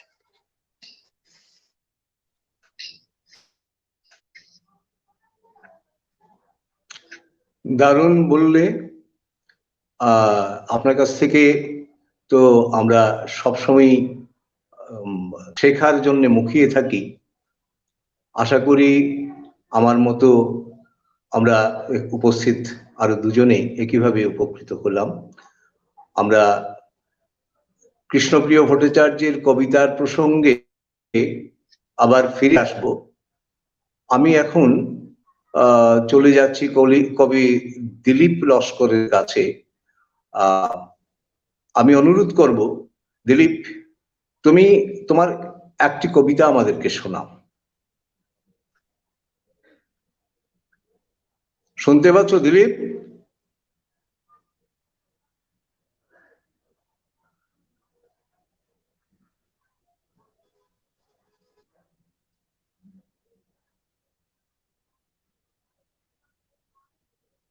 শোনা যাচ্ছে না, শোনা যাচ্ছে না। আমার কথা শোনা যাচ্ছে? এইবার শোনা যাচ্ছে। হ্যাঁ হ্যাঁ হ্যাঁ, শোনা যাচ্ছে। তুমি পড়ো দিলীপ, পড়ো তুমি। হ্যাঁ, শোনা যাচ্ছে। এবার শুনতে পাচ্ছেন? বলবো? পড়বো?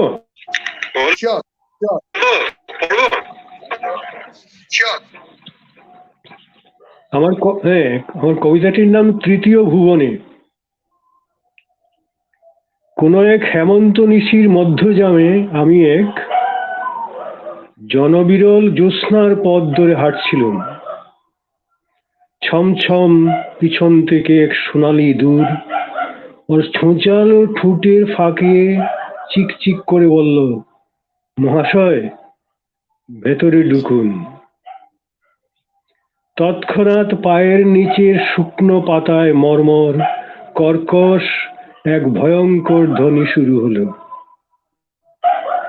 সেই আসর্গ কম্পনে টলে কেঁপে কেঁপে আমি এক শুভ্র বিছানায় চিৎপটাম। এক ঘুমের পর চেয়ে দেখি আর পুরনো সেই মায়ের জঠর, আর চিকচিক সেই ছোঁচালো ইঁদুর শাঁখো আমরণ কর্ড। মা তখনও তলপেটে তেল জল মাখতে মাখতে বলছিল, আর পারি না রে খোকা, আট করে কপাট খুলে আর ওই দমকা হাওয়ায় তুই বেরুবি না বল? বিদেশি খেদা, হাওয়াময় বিস্ত্রাস, ছিন্ন টুকরো জল।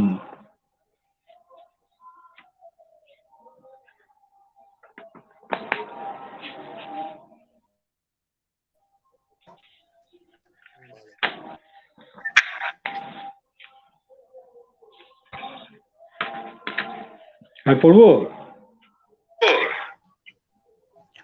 আপাতত দিলীপ ওই একটাই থাক, দেখা যাক। সময়ের দিকেও তো আমাদের লক্ষ্য রাখতে হবে, ঠিক আছে, কারণ আরো কিছু কথা বলার ইচ্ছে রয়েছে। ঠিক আছে, ঠিক আছে। এদিকে রাত প্রায় 9টা হলো। তো দিলীপ কান্তি লস্করের কবিতা ভুবন নিয়েও যেটা বলা যায়, আমি যেটা দেখি যে দিলীপ কান্তি লস্করেরও কবি কৃষ্ণপ্রিয় ভট্টাচার্যের মতনই যে প্রকৃতি প্রেম এগুলি অঙ্গাঙ্গে জড়িয়ে রয়েছে। তবে দিলীপ কান্তি লস্করের মূল বৈশিষ্ট্য যেটা আমার মনে হয়, সেটা যে কবি দিলীপ কান্তির কবিতা যে সহজ সাবলীল, যেটা পড়ে যে কোনো পাঠকের মনে হতে পারে এ তো ভীষণই সহজ, আমিও লিখতে পারি। কিন্তু এই যে সহজ হওয়াটা যে কত বড় কঠিন, সেই কঠিন ব্যাপারটা দিলীপ অনায়াসে পেরিয়ে আসেন। এবং তার কবিতায় আমরা যে প্রকৃতির যে কৃষ্ণপ্রিয় ভট্টাচার্যের কবিতায় যেমন প্রকৃতি প্রেম সব মিলেমিশে যায়, দিলীপকান্তি লস্করের কবিতাকে দুটা ভাগ করে যদি দেখা যায়, তো একটা ভাগের কবিতায় এই সমস্ত ব্যাপারগুলো রয়েছে। এই ব্যাপারে আশা করি তপোধীর ভট্টাচার্য বলবেন। আমি আসলে কি বলতে চাইছি সেটা আমি দিলীপকান্তি লস্কর কে বুঝাতে গিয়ে আমি তারই একটা কবিতা, একটা স্তবক আমি পড়ছি। কবিতাটা নাম ছিল সম্পর্ক। যদিও এটা শৈলশহর শিলংকে নিয়ে লেখা, তবু আমি কিভাবে এখানে প্রকৃতি আর প্রেম সব মিলেমিশে একাকার হয়ে যাচ্ছে। যন্ত্র যানের স্ফটিকের ভিতর দিয়ে ওই সারি সারি কাট কাট রুদের ভিতর দৃষ্টি পড়ল তোমার দিকে। বনে যখন রুদের সমান্তরাল চিতা ছায়ার ডোরা ডোরা আহ্লাদ, তুমি রেশমি পাইনের সাথে একাত্ম পাঞ্চের রুক্ষ কানাকে বুকে ফিনফিনে হাওয়ায় তোমার অবসাদের ঢুলু ঢুলু চোখ ঠোঁটে হু হু কম্পন। তো এই যে বিষয়টা দিলীপকান্তি তুমি বললেও তোমার হয়ে ওঠার যে সেই প্রথম, সে ওই ভালোবাসার একটা ব্যাপার থেকেই এসেছিল। তো এই নিয়ে তুমি কিভাবে আলোড়িত হও, বা একেবারে তোমার নিজস্ব ভুবনের কথা কি আমাদের সঙ্গে ভাগ করে নেবে তুমি? যদি নাও তাহলে কিছু কথা বলো।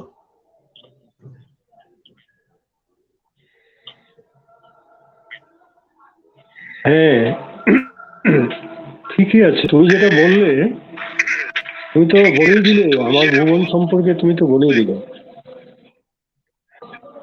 হ্যাঁ, আমার কবিতার ভুবন নিয়ে তুমি তো অনেক কথাই বলে দিয়েছো, এবং যা বলেছো ঠিকই বলেছো।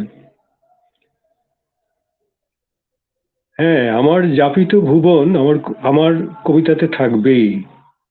আমার যন্ত্রণা, আমার সমাজের যন্ত্রণা, আমার স্বজাতির যন্ত্রণা, যে যন্ত্রণাগুলোতে আমরা অহরহ দগ্ধ হচ্ছি, লড়াই করতে হচ্ছে আমাদের অস্তিত্বের জন্যে, সেগুলো আমাদের হৃদয়তন্ত্রীতে বেজে উঠবে, অনুভূতিতে আসবেই। আর অনুভূতি বাহিত হয়ে কলমেও লেখা হয়ে যাবে দু একটি কবিতা। এরকমই তো হয়। এবং আমার ক্ষেত্রে এটাই খুবই স্বতঃস্ফূর্ত ব্যাপার হয়ে যায়, যতটুকু না প্রেমে হয়। আমার প্রেম সম্পর্কিত কবিতা আছে, আমি হয়তো একটা পড়বো, কিন্তু আমার অধিক কবিতাতেই এই যুগ যন্ত্রণা, সমাজ যন্ত্রণা, স্বজাতি যন্ত্রণা, আসামে বাঙালি হয়ে আমরা যে অস্তিত্ব সংকটে ভুগি, সেই সব নিয়ে গড়ে ওঠে আমার রূপকল্প, আমার চিত্রের জগৎ। কিন্তু তুমি যেটা বললে যে প্রেমের কথা, প্রেম তো অবশ্যই মনের ভিতরে থাকবে। সে আমার স্বজাতি প্রেম, সে আমার স্বদেশ প্রেম, সে আমার মাতৃভাষা প্রেম, সে আমার প্রকৃতি প্রেম, তো থাকবেই।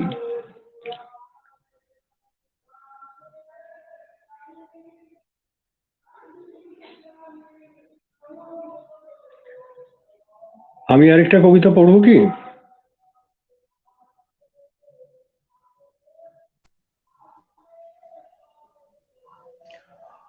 কথা হচ্ছে রাত তো 9টা বেজে গেছে। তোমার কবিতা নিয়েও আর কিছু আচ্ছা, কথা আচ্ছা। বলার ইচ্ছে ছিল। হ্যাঁ, ঠিক আছে, ঠিক আছে, বলো বলো। হ্যাঁ, নিশ্চয়ই। যেমন তোমার কবিতায়, ঠিক আছে। যেমন আমরা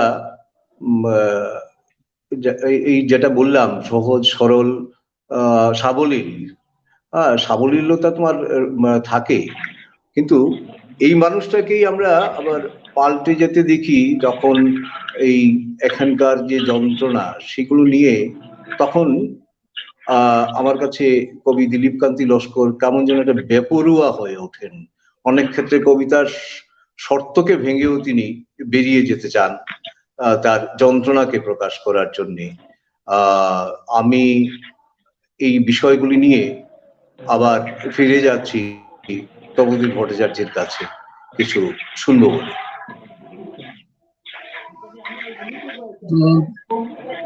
আমার যেটা বলবার, কথাগুলো তো আমি একটু আগে বলে নিয়েছি, কিন্তু এইমাত্র দীপক যে কথাগুলি বলল সেই প্রেক্ষিতে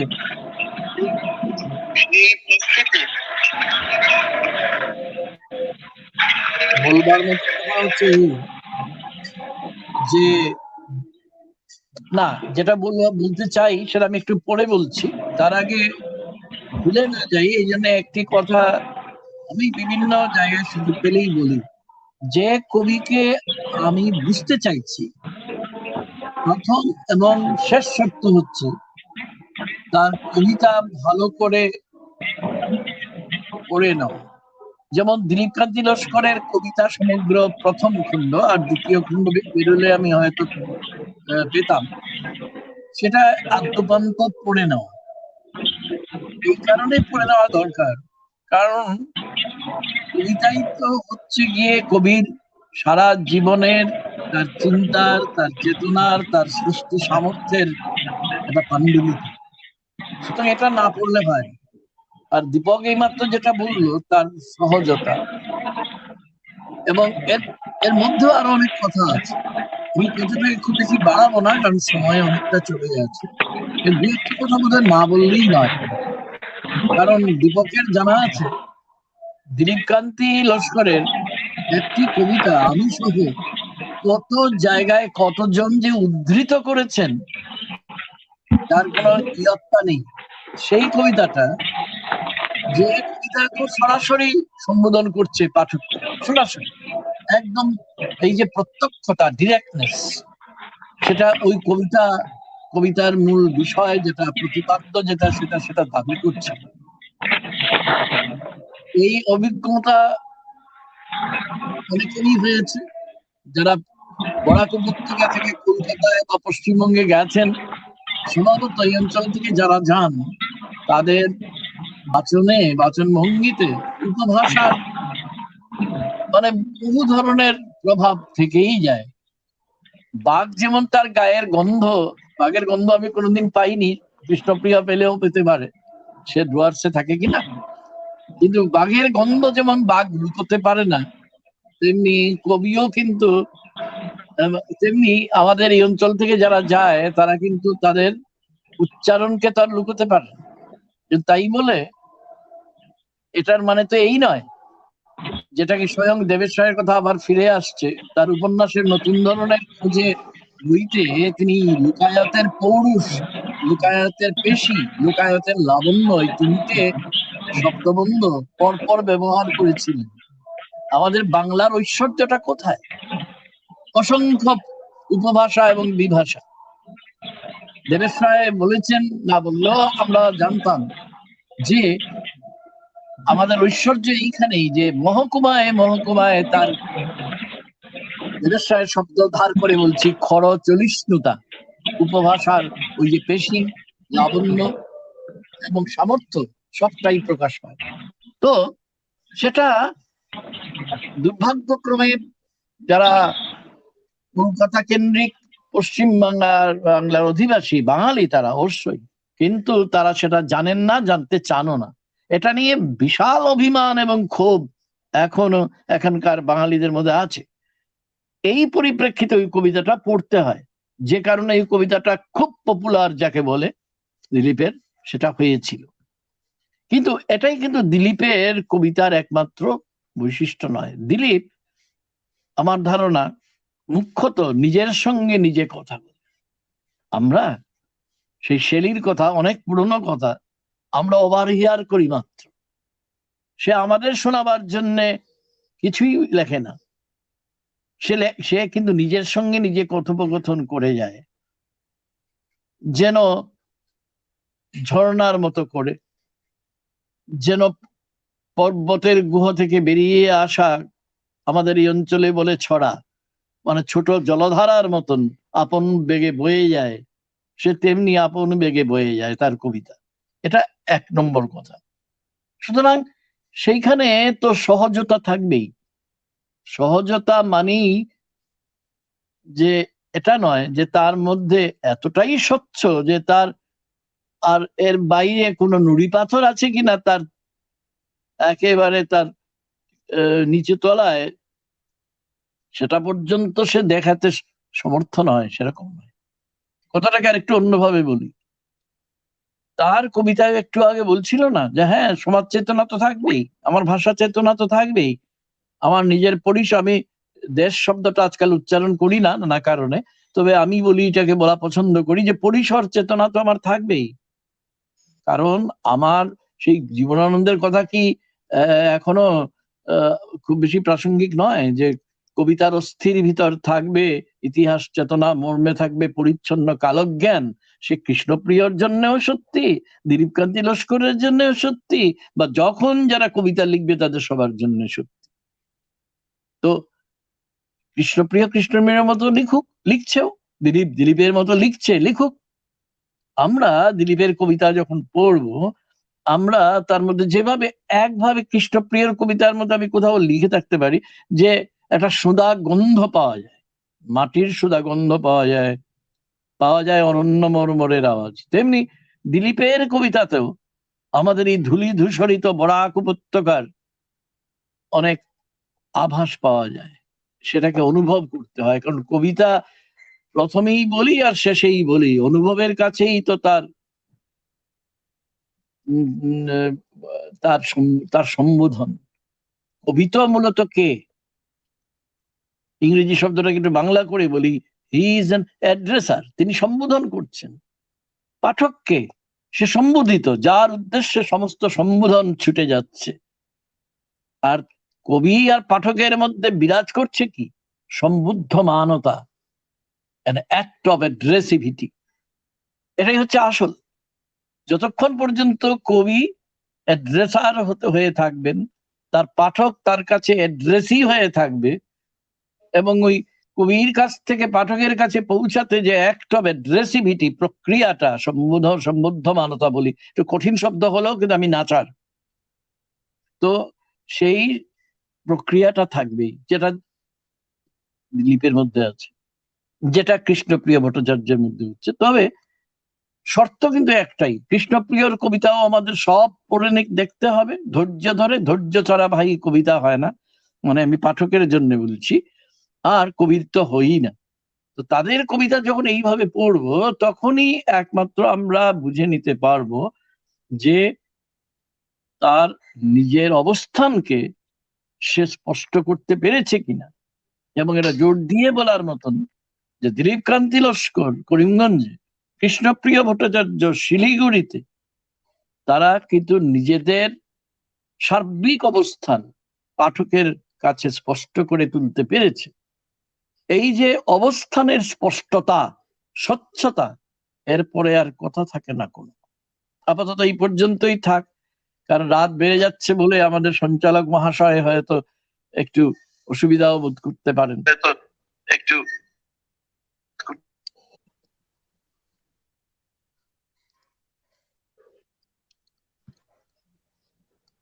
হ্যাঁ, এই যে সহজতা, আমি শুনতে শুনতে দিলীপের একটা কবিতা মনে হচ্ছিল, যে ওই মাতৃভাষা, যেখানে সরাসরি দিলীপ কান্তি বলছেন আমাদের মাতৃভাষা আমাদের মাতৃভাষা বাংলা ভাষা, আমাদের আনন্দের ভাষা হিন্দি, আমাদের মাতৃভাষা বাংলা ভাষা, আমাদের উচ্চাকাঙ্ক্ষার ভাষা ইংরেজি।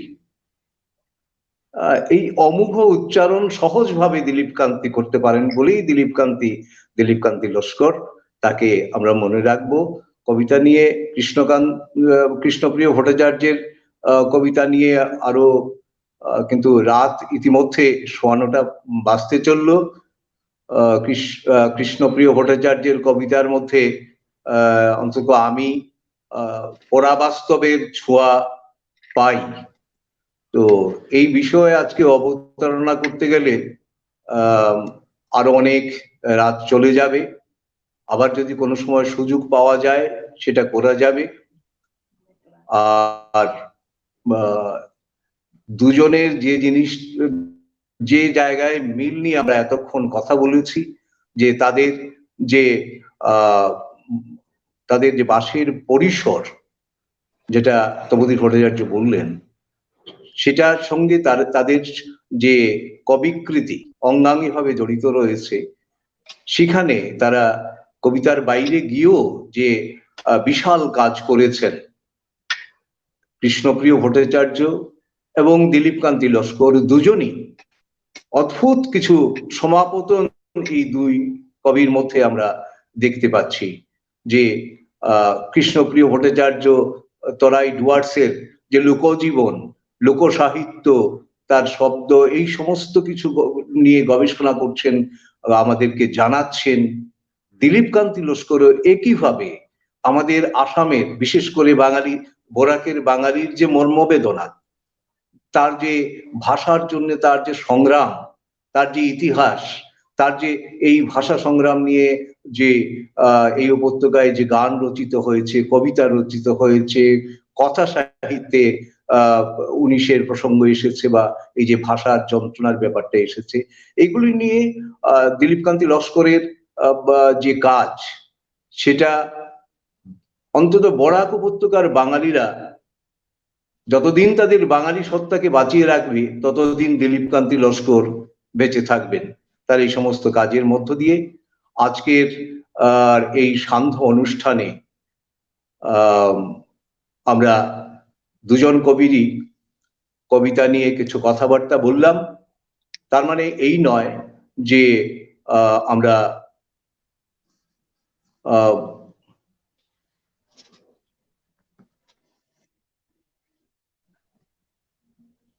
তপোধীর ভট্টাচার্য কিছু বলতে চাইছেন মনে হচ্ছে, বলুন। না, কিছু না, আমি শুধু দুটো পংক্তি উচ্চারণ করব। কৃষ্ণপ্রিয় ভট্টাচার্যের ওই বেহালা বলে যে কবিতা, তার শেষ দুটি পংক্তি আমার কাছে খুব তাৎপর্যবহ মনে হয়েছে। পাতালে পৌঁছানোর আগেই আমি এক গ্রামীণ বেহালা নির্মাতা হতে চাই। আপাতভাবে মনে হয় যে আমি কেন এই দুটি পংক্তিকে এত গুরুত্ব দিচ্ছি, কেননা আমার মতে এটা দিলীপকান্তি লস্করেরও উচ্চারণ হতে পারত। পাতালে পৌঁছানোর আগেই আমি এক গ্রামীণ বেহালা নির্মাতা হতে চাই, এটা তো একটা প্রতিবাদের উচ্চারণ। কিসের প্রতিবাদ? আমাদের এই বহু স্তরবিন্যস্ত সমাজে তথাকথিত নাগরিকতার মোহে আমরা আমাদের শিল্পবোধকেও যখন আচ্ছন্ন করে ফেলেছি, সেই সময়ে এটা বলতে বুকের পাটা লাগে যে পাতালে পৌঁছানোর আগেই আমি এক গ্রামীণ বেহালা নির্মাতা হতে চাই। এই দীপ্ত সাহস আমরা কবিদের কাছেই আশা করি। কৃষ্ণপ্রিয় ভট্টাচার্যের তো কবিতা পংক্তি দুটি বললামই, এবং এই সাহস এটা কিন্তু দিলীপকান্তি লস্কর আগা গোড়াই দেখিয়ে যাচ্ছেন। আপাতত এইটুকুই বলার ছিল, দীপক।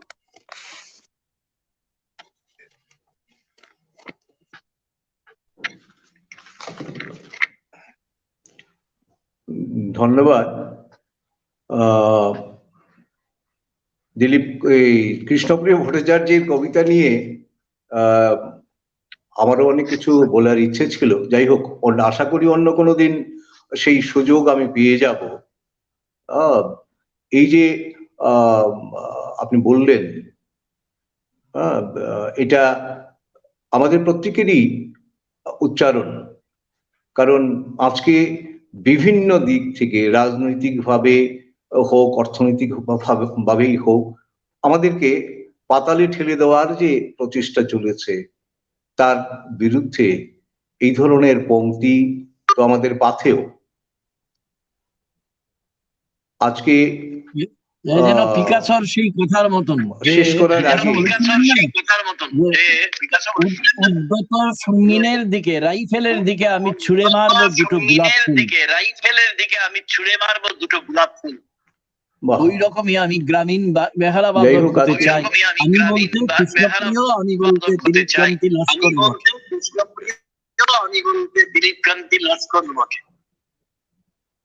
ঠিকই এক কথা। আমরা আজকে অনুষ্ঠান এখানেই শেষ করব। আমি আজকের এখানে উপস্থিত হওয়ার জন্যে আপনাদের তিনজনকেই উত্তরসূরির তরফ থেকে ধন্যবাদ জানাচ্ছি। আজকের এই অনুষ্ঠান যারা শুনলেন, এখনো শুনছেন, বা পরবর্তী সময়ে যারা ইউটিউবে শুনবেন, তাদের প্রত্যেকের জন্য, প্রত্যেকের কাছে আমি আমাদের কৃতজ্ঞতা জানাচ্ছি এবং আজকের জন্যে এটাকে সমাপ্তি বলবো না, কারণ আমার নিজেরও অনেক অতৃপ্তি থেকে গেল দুজনের কবিতা নিয়েই। সেই অতৃপ্তি হয়তো আবার আমাদের কোনোদিন তৃপ্তির খুঁজে আমাদেরকে এক জায়গায় করে দেবে। আমরা কৃষ্ণ প্রিয় ভট্টাচার্য এবং দিলীপ কান্তি লস্করের কাব্যভুবন নিয়ে, তাদের যে সামাজিক চেতনার যে প্রকাশ অন্যভাবে ঘটছে, সেইগুলো নিয়ে আমরা আলোচনা করব। আজকের মতো উত্তরসূরির তরফ থেকে আমি সমাপ্তি নয়, জ্যোতি চিহ্ন টানছি। নমস্কার।